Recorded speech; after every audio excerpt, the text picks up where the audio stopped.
Hello there my friends, it's Ebird again. I haven't covered Kim and Sojaboy's so-called relationship for the same reason that I don't drink water out of the toilet bowl. But looking over my comments from the past few weeks, I don't know who's begging for Sojaboy more, my subscribers or Kim. But unlike Sojaboy, the Ebird's caving into undue pressure. Guys, I never thought I'd in any way feel sorry for Usman, and this week's no exception. But by the same token, I'm disgusted with Kim's behaviour this week, and the question I'm going to ask in this video is why is Kim so delusional? And so what I'm going to do for this video is assess Kim's behaviour, delusion by delusion. And I'll attempt to answer the question we've all been asking. Kim, is it crack you're smoking? But before we get to all of that, please don't forget to subscribe to my channel, press that big red button for regular reviews and talking points. And also if you enjoy the video, please don't forget to smash that like button to help the Ebird with the algorithm. And so without further ado, I give you Kim and Sojaboy. Right, so guys, I never ever thought this relationship was going to go well in any way. Although she professes to be completely different, Kim is virtually a carbon copy of Lisa. But what I'd like to know is, why did Kim think things might turn out well with her and Sojaboy? What were her and Sojaboy's motives for embarking on this relationship? So I think the first delusion that Kim had was imagining for some reason that she was special because Sojaboy invited her to his video shoot. And she told us, I'm so excited, I've never been to something like this before, and I guess her personality means she's automatically immune to invitations of a social kind. And she was delusional just thinking, I'm so great that he just wants me there. Do you not think, Kim, he just wanted the cameras there? He just wanted TLC to play his new song, for him to get free publicity, clout and YouTube views. After all, he did exactly the same with baby goat Lisa. It's a well-worn path for Sojaboy. And Kim said, out of all the girls he could have had, he chose me. Yes, Kim, why do you think that was? You've got a good 20 years on him, and how can I say it politely? You've seen better days. And this is her first delusion, not thinking or even asking him why. And if that weren't bad enough, why didn't he want to meet you, just you and him? You're more or less going on his works outing. If somebody wants to get to know you, you would imagine they'd spend some time just you and them. But guys, Kim's so delusional, she didn't stop to think about this for a second. She just believed it's because I'm so goddamn fabulous.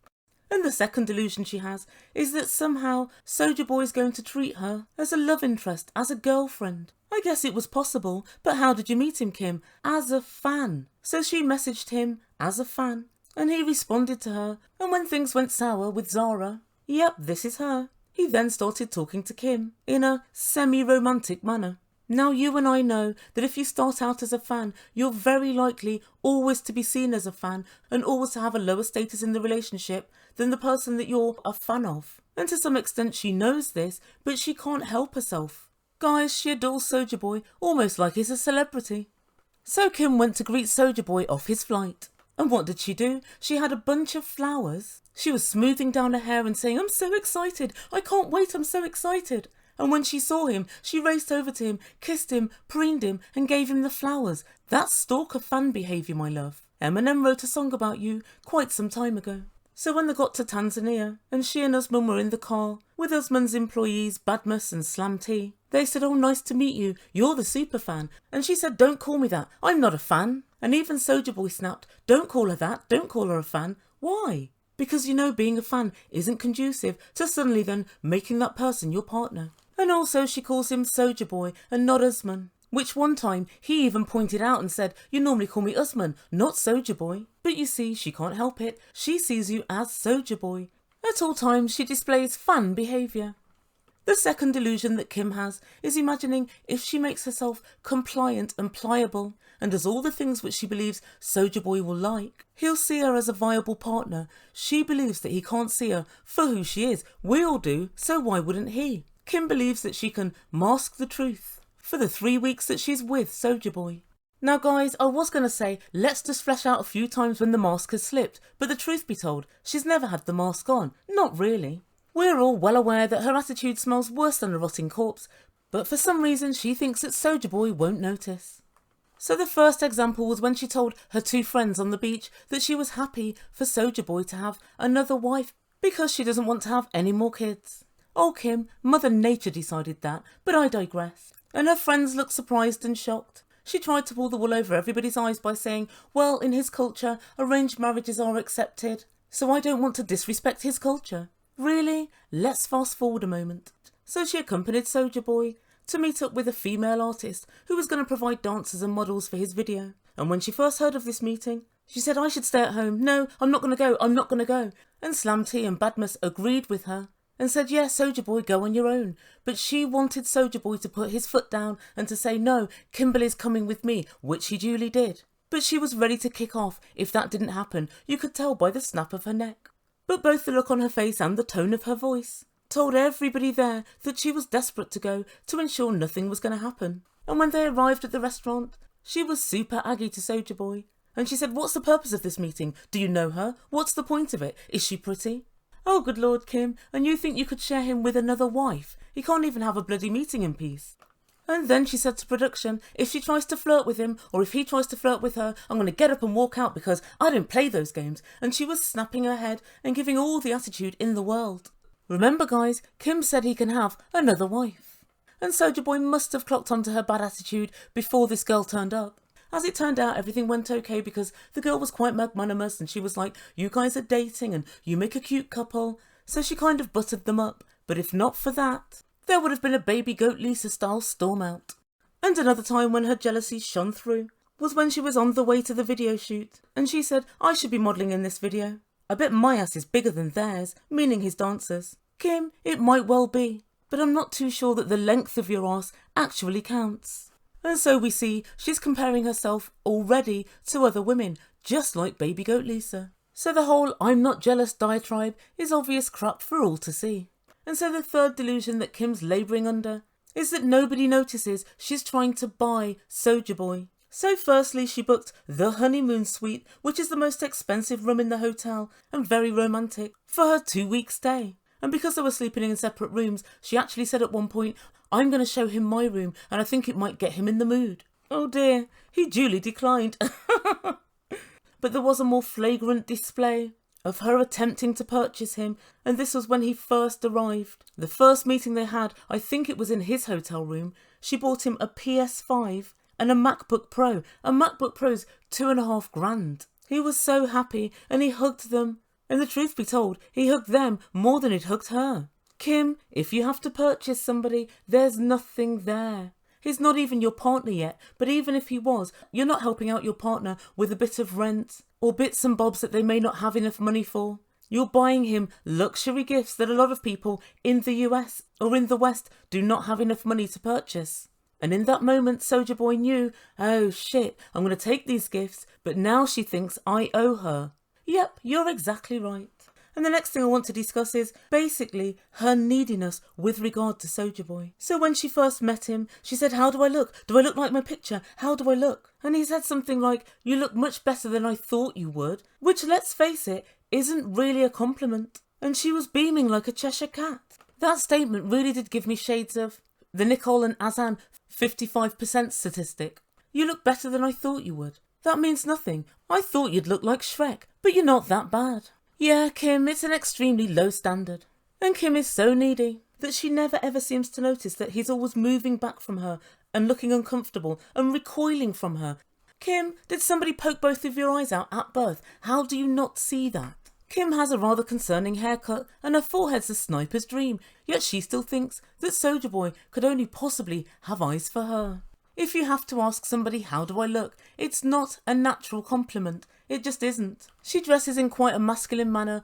She's always in t-shirts, jeans and trainers. And she always looks at Sojaboy expectantly, waiting for him to say, you look nice. She very rarely does. In fact, scratch that, she never does. And her neediness reared its ugly head again, when not once but twice she said to Sojaboy, I love you. She notes that he never says it back, but she leaves it there hanging in the air, awkwardly, like one of Mike's farts. And I've just remembered, she also said when she first met Sojaboy, we look great together, I don't look 50. And she's right, she looks about 65. But she lapped up Sojaboy's lies when he said, you look 30 to 32. Oh dear Sojaboy, flattery will get you in even deeper shit. And then a final bit of neediness from Kim was after the video shoot when the couple went to the old town. She was beaming like a Cheshire cat. And she said to production, this is a perfect day for me. Sojaboy's here with me, out in public. What? So Kim, are you telling us that it's a win for you that he's claiming you out in public? So just being claimed is a win for you. That's a really low standard. And when he was trying on hats and bracelets and so on, she was preening him and saying, "You look like a superstar. You remind me of Michael Jackson." And she was looking at him adoringly like a Labrador looks at its owner, just proud to be in his presence. Desperado. But the major 2 points that render this relationship ridiculous, even Stevie Wonder could see. The first thing is, Sojaboy didn't commit to any type of relationship before he met her. So he said, "I'm looking at her as a potential girlfriend." What? I thought this was 90 Day Fiancé, not 21 days to discover if I want her to be my girlfriend. The fact that he couldn't make that tiny commitment towards you should have told you he wanted you for reasons other than actually wanting you, Kim. But the final delusion, and I know you've all been waiting for it, is the fact that Sojaboy actively does not want to sleep with Kim, or even kiss her, cuddle her, nothing. So when Sojaboy first arrived at the hotel and he went to his room, the truth be told, I actually thought that he would swap his room for Kim's room. His room was, well, how can I say? If you'd ever dreamt of role-playing the last days of the Third Reich, you wouldn't have much set dressing to do in this room. Let's just put it that way. And Kim, as you know, had booked the honeymoon suite and it was very nice. Kim said straight away, "I'm going to lure him to my room." And remember, she'd already told her friends and production before, within the first couple of days, "I'll have him in my bed." So that was her mission. And so on the first day when she asked him to stay with her, he politely declined. He said, "We agreed we'd have separate rooms, and I want to get to know you first." And so she was a bit miffed, but she said, okay, imagining she'd lure him back the following night. But alas, it was not to be. A couple of nights later, she again asked him for sex, and he again declined. And she said, "But why not?" And he said, "I want to get to know you properly, and also, we're not boyfriend and girlfriend." Oh, Sojaboy, what difference does that make? And then she said the well-worn, time-honoured, "I'm not begging you for sex." Kim, that's exactly what you're doing. Much like Alina saying, "I'm not a thirsty-ass bitch." Oh yes, you are. When you say, "I'm not begging for something," that's what you're doing, you're begging. And so after they got back from Old Town, and they had a great time, he said, "Right, I'm going back to my room." And she said, "Well, stay in my room." And he said, "What? Me stay in your room?" As if it was some sort of alien concept to him. Kim, don't be delusional. That should have told you. He doesn't want a bar of you. But she said, "Yeah, we don't have to do anything. Just stay in my room." And so he said, "I don't think so. I'd rather stay in my room." And she was so pissed that she stomped off to her room. And she told production later, "I feel so defeated. What's the point? I'm not going to ask him if he'll stay with me again." And she said, "I'll never ask again. I'm not going to beg." Let's see how long she sticks to that promise. And so to try and appease her, later on, he went to her room and said, "Well, we can sleep in the same bed, but I don't want to do anything." And she said, "Yes, yes," and she was so excited. And her little face lit up. Or should I say her big face lit up, whatever. And she excitedly told production, "Tonight could be the night. Hopefully it's going to be the night that I've been waiting for." Well, if you've been waiting for someone to repeatedly reject you, then yeah, maybe it is. But her hopes were soon to be dashed. Because when they got ready for bed, Sojaboy called room service and had them bring up 15 pillows. And he made a wall of these pillows, effectively shutting Kim out. She said, "Why do you want all these pillows here, Kim? So that you can't molest him in the middle of the night." Of course. She woke up the next morning and Sojaboy said, "I'll sleep in your room again tonight." And straight away she said, "Maybe we'll have sex this time." Again striking fear into his heart. And as any great delusional being does, Kim tries to create reasons as to why Sojaboy doesn't want to sleep with her. And she said, "I'm trying to be really respectful of his culture. The Ebird has known a lot of Nigerians. I have an awful lot of Nigerian friends. This part of the culture, if we're not seeing each other, we can't sleep with each other, is completely unknown to me. I've spent an awful lot of time in Lagos and I've never ever come across this behaviour. In fact, rather the opposite." So Kim tells Sojaboy, "Move your clothes to my room." And he agrees. And the next time we see Kim, she's talking to producers. She pours herself a glass of champagne. And she toasts herself and says, "Here's to getting some tonight." To getting some what, Kim? Pie in your face, because that's all you'll be getting. And when he turned up at the door with his suitcases, Kim said, "Oh my God, did you bring luggage? I didn't expect that." Well done, Kim. You've correctly identified suitcases. But unfortunately for you, you've incorrectly identified your chances of getting a shag. They're nil. But I have to say at this point, in her defence, she was wearing a nightdress and a dressing gown. And Sojaboy opened her dressing gown and said, "Oh, let me see." And she proudly displayed her body. And you could tell she thought she was in. But again, Sojaboy said, "No sex tonight." And she said, "Why not?" The Ebird can answer that because you're not Zara or any other bird he fancies. But I do note that Sojaboy was intimating he likes what he sees. They lay on the bed and once again she asked him for sex. He declined. And she said, why don't you want to have sex? Why not? And she gestured to herself and said, is this not enough? Kim, I think you'll find it's too much. Far too bloody much. He said we can't have sex until we decide that we're boyfriend and girlfriend. And so of course she said, well, let's make a decision now then. And then she said, is it just that you don't want me? Yay, finally, you get it. But Sojaboy lets himself down by saying, if I didn't want you, I wouldn't invite you. Oh, Sojaboy, we all know, no Kim, no TLC cameras, no TLC cameras, no YouTube views, no YouTube views, no cameos and no cameos, no cashola. It's really quite simple when you think about it, Kim. And even though Sojaboy's kind of pulling the wool over her eyes, this is all shit you should know. You're 52. You should know this by now. But Sojaboy's angry and he tells production, she was pushing and pushing for me to come into her room. And the moment I'm in a room, then she's pushing for me to have sex. It's not right. And guys, it's not right. It's quite predatory behaviour. And I keep seeing on Twitter and in comments people saying, if this was the other way round, if it was a man to a woman, we'd all be up in arms. We are all up in arms. She's out of order for what she's doing. Everybody, whether it's a man or woman, has a right to their own autonomy. I'm imagining that Kim thinks, well, he slept with Lisa, so why not me? It's because he slept with Lisa that he doesn't want to sleep with you. He was traumatised after that and he thought to himself, don't open the door now, because the moment I do, that's it until the end of the holiday. We see you, Sojaboy, we see you. So Sojaboy decides he's going back to his room. He'd rather go back to Berlin 1945 than hang about waiting to be molested by Kim. But as he left, Kim said, you're not leaving. But leave he did. And what does Kim do? Remember, she said she's not begging. Remember, she said she won't ask again. She runs barefoot in her dressing gown through the halls of the hotel to grab him back. Guys, this is beyond a lack of dignity. It's way beyond. And I actually can't believe she's doing this, knowing it's televised. But he returns to the room, only to get his bags. When he tries to take his cases, she said, no, please don't leave. We don't have to have sex. We don't have to have sex. Oh, Kim, we've heard this before. He kind of does, doesn't he? He either has to have sex or has to have you menopausally mood swinging and moaning because he won't have sex. He's either fucked or more fucked. So he decides to come back into the room and they get into bed. God, he really is an idiot. And the moment he lays his weary head on the pillow, the pressure starts again. And Kim says, how do you feel about me? Do you love me? Do you love me? I really, really love you. And he said, I love you in my own way. Oh, good Lord. It's virtually the same as, you look better than I thought you would. And despite saying, we don't have to have sex, we don't have to have sex, he hugs her to console her. And she said, I want to have sex. Oh, good Lord. She just can't leave it alone. And when he refused for a final time, Kim leapt out of bed and she runs past the cameraman. And we see the guy with the sound boom. And she said, I can't do this anymore. I can't do it. My son's going to cuss you out like a dog. He's so protective of me. And guys, I think she's finally realised this major massive humiliation is going to be televised. And she said Jamal is wary of Sojaboy and he wants to know that he's going to treat me right and not take advantage. Having sex without wanting anything from you later is taking advantage. And then she said, my son's going to cuss you out like a dog. Jamal's very protective of me. And Sojaboy said, I will never have to get approval from anyone, much less your kid. Kim, you've sunk really low. You expect anyone to believe that Jamal is going to have a go